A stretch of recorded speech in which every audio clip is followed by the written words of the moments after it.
our friends and parties in the region.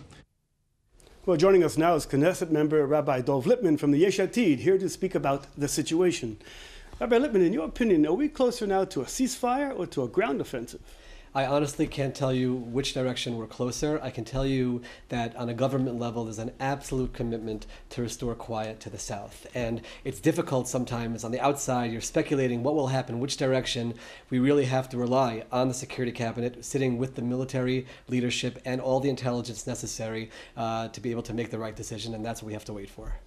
Are you a bit uncomfortable with some of the comments coming out against the Prime Minister from inside the coalition, from inside the party? In fact, perhaps even Foreign Minister Rabbi Dov Lipman, who's been extremely critical of Prime Minister.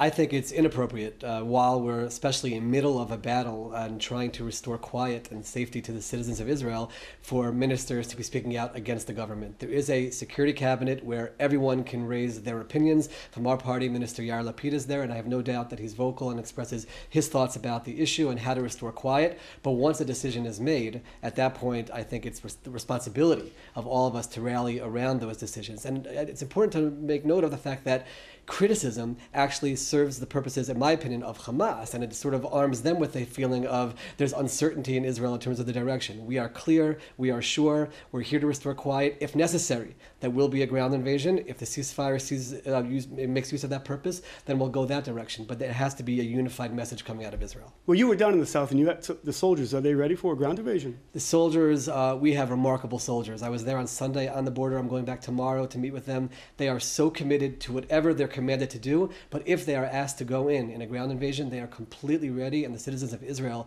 can be sure that we can be proud of fantastic soldiers who are committed to put themselves at great risk in order to provide us with our safety and security. Well, Hamas has rejected the Egyptian offer of the ceasefire, and we saw that they've already started to fire back at Israel after this so-called humanitarian ceasefire. Are you confident that a deal can ultimately be reached which would ensure quiet to the south of Israel? We have to remember, Hamas is a terror organization. They are cold-blooded murderers. They're committed to the destruction of the state of Israel, and all of us know that. None of us are somehow confused in terms of what Hamas is all about. At the same time, we have so many different things that we have to weigh in terms of making our decisions, and part of that is the impact that, or the difficulty sometimes in destroying a Hamas infrastructure in the Gaza Strip. It's not something which it's easy to sit back and say, go destroy Hamas when you talk about how to get that done. We have plans, we have abilities, but all kinds of decisions have to be made, including the fact that there are civilians being killed in Gaza. That's something which pains us as Israelis, as Jews, as leaders, and all of these things have to be taken into account. I do believe that it's possible, given the weakness of Hamas and the devastation that we've brought to them over the last 10 days, that it's possible to bring them to a ceasefire where our needs are met, and that's the only decision that we'll make. Well, very briefly, we have just a little bit more time, but I'd like to ask you about another topic that very concerns us here at the IBA. It's about the future of the IBA. Now, during this whole crisis, the Minister Erdogan has been pushing forward this bill of his to change the law, and will be passing the second and third readings, perhaps.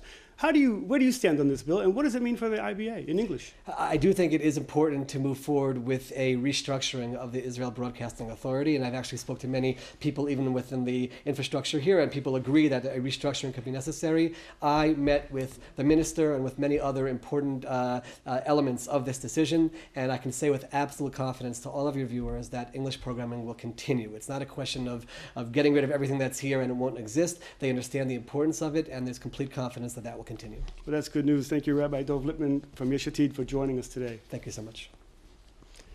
Veteran Palestinian affairs journalist